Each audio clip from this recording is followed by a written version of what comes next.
Hi mga mi, samahan nyo nga ako ngayong araw. Actually guys, kasama ko pala dito si Lalay. Ngayong araw pala mis, magpapagupit si Lalay, kaya naman sasamahan ko na siya. At isasama na rin namin na magtingin-tingin ng pintura para naman dito sa pader namin. Ayan guys, hindi pa kami umaalis kasi naman sa mga oras na yan, bumili si Lalay. Bumili pala dyan siya ng ulam sa may karinderya para naman makakain na kami bago kami umalis. Kasi naman ilang piraso lang yan niluto na lang ulam, kaya naman wala nang natira. Kaya naman sinabi ko na kay Lalay na bumili na siya sa karinderya para naman makakain na kami at makaalis na din. Pagpasensyahan nyo na pala yung background ko, maingay talaga yan kasi naman yung mga kapitbahay namin naglalaro sila. Alam nyo na guys, kapag bata, diba maingay talaga, sigawan dito, sigawan doon. At fast forward guys, dumating na pala dyan si Lalay, kaya naman kumain na kami. So ayan guys, natapos na palang kumain dyan si Lalay at ako din, kaya naman pinaghihimay-himay ko na itong natira naming ulam at saka kanin para ibigay dyan sa pusa kong laging gutom. Pagkatapos namin kumain, naghintay na kami ng sasakyan dyan at fast forward, nandito na pala kami. Ang uunahin pala naming puntahan is yung pagpapagupitan ni Lalay. Diyan nga ay nakarating na kami at pumasok na pala kami. Meron pala silang customer dyan na isa, kaya naman naghintay muna kami dalawa ni Lalay dito. Isa lang kasing staff yung pumasok sa kanila, siguro umabsent yung dalawa. O baka siguro pumunta lang sa labas at may pinuntahan lang, kaya naman isa lang yung nandito. At pagkatapos nga nagpagupit yung isang lalaki at lang na dito si Lalay para naman matapos agad at makauwi na kami. May pupuntahan pa pala kami dyan. Ayan pala yung loob ng barbershop nila guys. Dyan nga ay naiinip na ako, kaya naman tinitignan ko na lang si Lalay kung paano siya gupitan. At syempre binibidyohan na din para din makita nyo kung paano siya ginugupitan. Sobrang simple lang talaga yung pinagupit niya dyan kasi naman ayaw niyang ipabawas yung sa taas niya.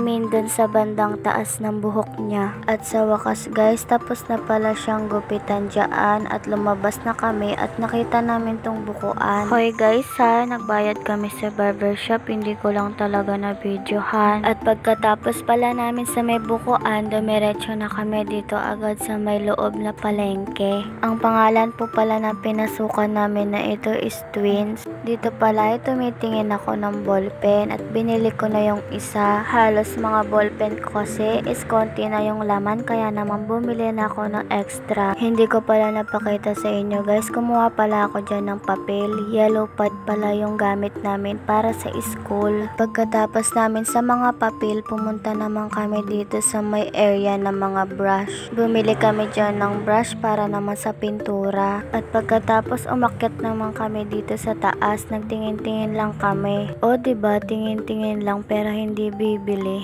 Gusto niya nga bilhin dyan yung kawali, kaso nga lang wala pa talagang budget. Kasi diba mahilig siya magluto-luto ng ulam. Nakita ko nga dyan yung mga bag, kaya naman binidyohan ko na mamangha kasi ako. At parang gusto kong bumili kahit isa lang, kaso nga lang wala talagang pera. Sobra kasing ganda nila, lalo na sa personal. Bumaba na pala kami at nagbayad na sa counter. At naisipan nga nilalay dyan na bumili ng ulam. Kaya naman yung natitira namin pera, binili na naming ulam. At meron pa naman kami natitirang barya-barya dito para naman sa pamasahe namin pa uwi. Lumabas na pala kami ng palengke dyan at naghintay-hintay lang kami saglit dyan ng sasakyan na dadaan. Ang tagal nga namin naghintay dyan, kaya naman ang pagdesisyon na namin maglakad na muna papuntang Total at doon na lang pala kami sasakay. Alas 3 na pala ng mga oras na yan guys. Gusto nga sana namin mag-tricycle dyan papuntang Total, kaso nga lang wala na kaming pera, barya-barya na lang itong natira sa amin.